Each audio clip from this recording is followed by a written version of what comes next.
محترم مصلیان کرام،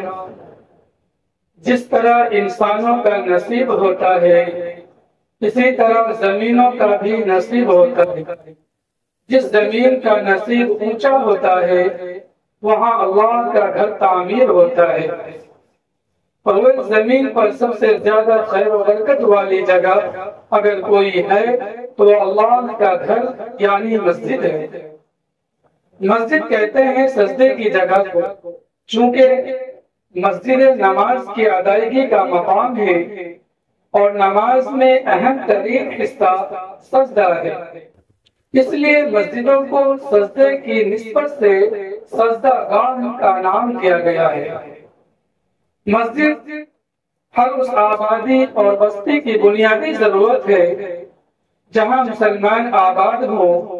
مسجدوں کے ذریعے ہی مسلمانوں کو قوت، طاقت، رہنمائی اور رہبری ملتی ہے۔ مسجدیں صرف عبادت کا مقام نہیں ہے بلکہ وہ اسلامی تعلیمات کا آئینہ دار ہے۔ عقیدہ توحید جو اسلام کی بنیاد ہے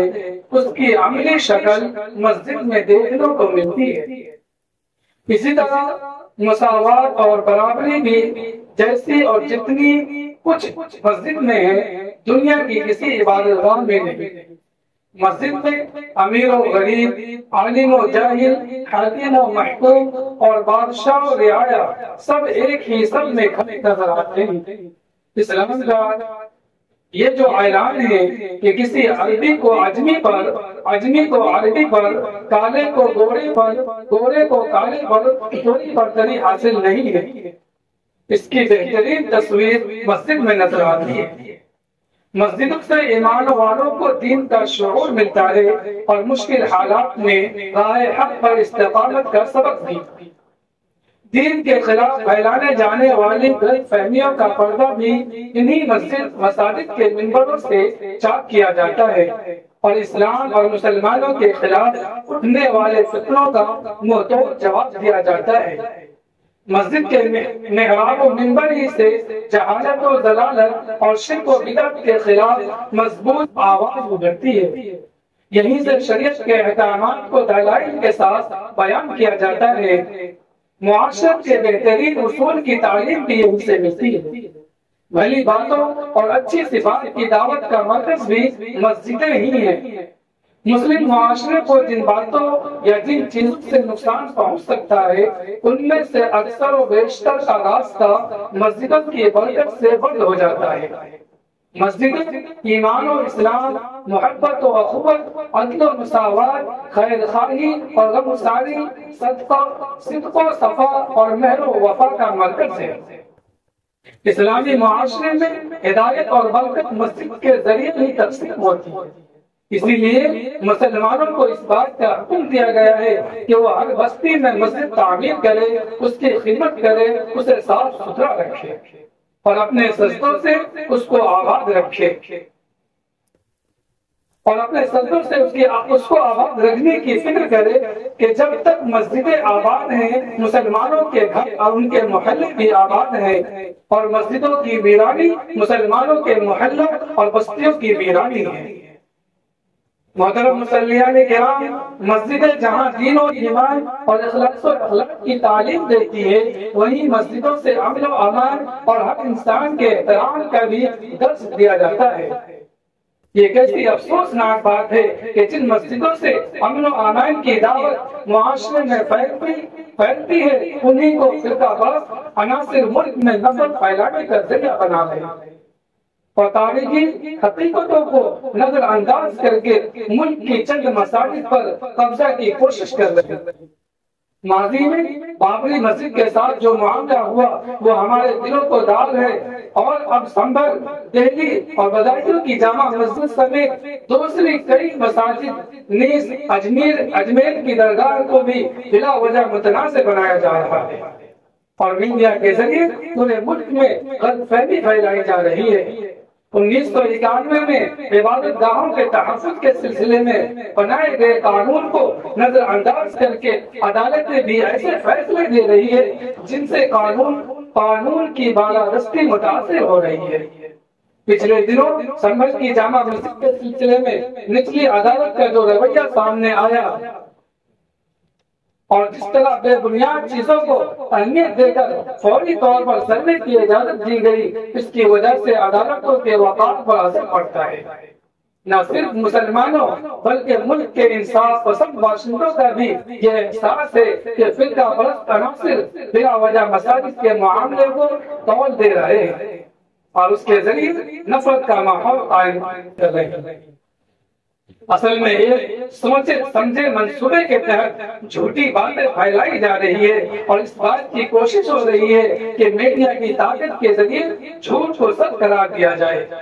مسلمانان ہند کا یہ احساس ہے کہ حکومت وقت کی ایسے نازک اور حساس معاملے میں خاموشی مجرمانہ فعل ہے۔ ہمارے ملک میں جمہوری حکومت قائم ہے۔ جمہوری حکومت کا فرض ہے کہ وہ مذہب کے ماننے والوں کی رعایت کرے،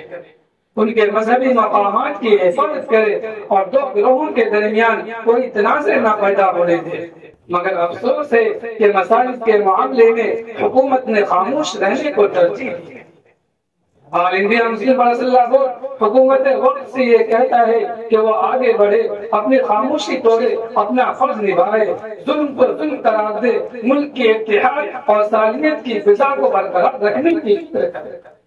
اور فرقہ پرست عناصر کو ان کی نامعقول اور ناپسندیدہ حرکت سے باز رکھے۔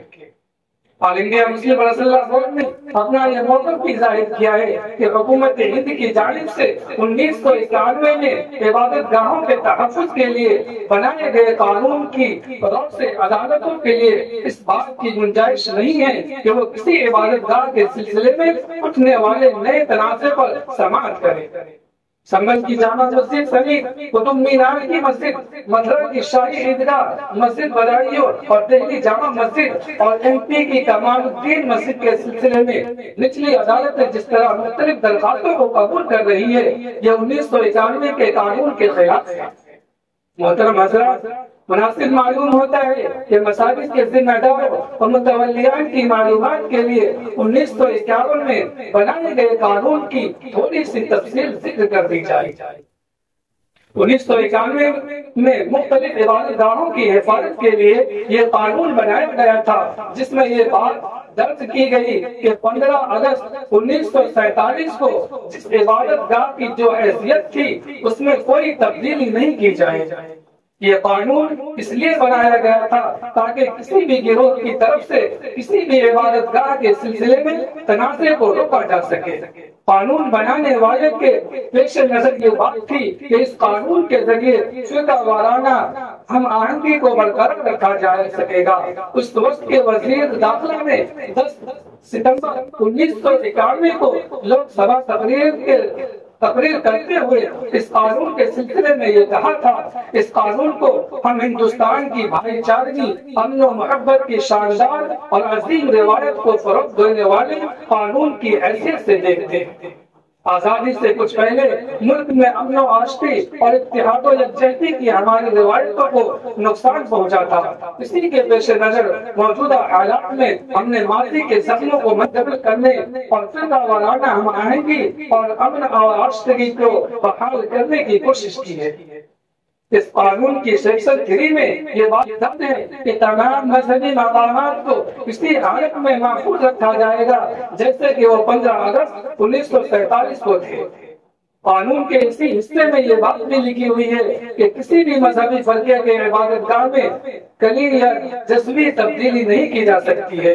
اسی قانون میں یہ بات بھی ہے کہ 15 اگست 1947 میں جو مذہبی مقام جس طرح تھا، اگر اس کی حیثیت کی تبدیلی کے سلسلے میں کسی بھی عدالت میں کوئی مقدمہ یا قانونی کارروائی جا رہی ہو تو اس قانون کی رو سے اسے ختم کر دیا جائے گا